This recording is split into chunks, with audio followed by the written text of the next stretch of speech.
شریعت کے مطابق یا فضول خرچی اور لایانی میں ضائع کیا۔ ان المبذرین کانوا اخوان الشیاطین وکان الشیطان لربہ کفورا۔ اور جو کچھ تم نے جلسوں میں مدرسوں میں کسی عالم کے پاس بیٹھ کر کے علم حاصل کیا، اس پر کتنا عمل کیا۔ تو یہ جلسہ جہاں آپ کے لیے ہمارے لیے ہدایت کا ذریعہ ہے، اسی جگہ پر ہمارے اور آپ کے خلاف حجت بھی قائم کرتا ہے۔ اللہ رب العزت ہم سب کو عمل کی توفیق نصیب فرمائے۔ اگر آپ نے اور ہم نے آج تک غفلت برتی ہے، آج ہی کوئی بات کان میں پڑے اور دل میں لگ جائے تو تاخیر نہ کریں، اس لیے کہ تاخیر کرنے پر فتوحات کا دروازہ بھی بند ہو جاتا ہے اور ہدایت بھی سلب کر لی جاتی ہے، جیسا کہ خود قرآن پاک میں کہا ہے، نقلب افئدتہم وابصارہم کما لم یؤمنوا بہ اول مرہ۔ جب پہلی مرتبہ بات سمجھ میں آ جائے اور پھر ٹال مٹول کرنے لگیں تو اللہ تعالیٰ کہتا ہے کہ ہم ان کے دلوں میں اور عقلوں میں بیک گیئر لگا دیتے ہیں۔ کل خرچہ اٹھائے گا لیکن الٹا چلے گا۔ بیک گیئر لگ جانے کے اوپر گاڑی الٹی چلتی ہے۔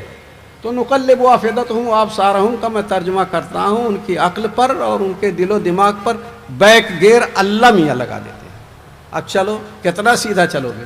اس وجہ سے پہلی سمجھ کو ٹالنا نہیں چاہیے۔ ہدایت کی بات دل میں جب اتر جائے تو اس پر عمل اسی وقت سے شروع کر دینا چاہیے۔ اور حضور پاک صلی اللہ علیہ وسلم کی پیشین گوئی ہے، من عامل بما علم علمہ اللہ تعالی علم ما لم یعلم۔ جو شخص عمل کرے گا ان علوم پر جو اس کو معلوم ہے تو اللہ تعالیٰ اس کے سینے پر ایسے علوم کی بارش کریں گے جو نہیں معلوم۔ وہ اعلیٰ کل شیء قدیر پر میں نے یہ مختصر کی۔ اس کی قدرت کا ایک حال بیان ہو رہا ہے، الذی خلق الموت والحیات لیبلوکم ایکم احسن عملا۔ اللہ نے پیدا کیا موت کو بھی اور زندگی کو بھی۔ موت بھی اللہ کی مخلوق اور زندگی بھی اللہ کی مخلوق، ہم بھی اللہ کے مخلوق۔ اس دنیا میں جتنے بر حیوان جاندار آئے ہوئے ہیں، موت اور زندگی کے بیچ میں ان کو فرصت اور مہلت ملی ہوئی ہے۔ کس لیے ملی ہے؟ یہی بات ذرا لمبی کرنی تھی لیکن میں مختصر کر رہا ہوں۔ لیبلوکم ایکم احسن عملا۔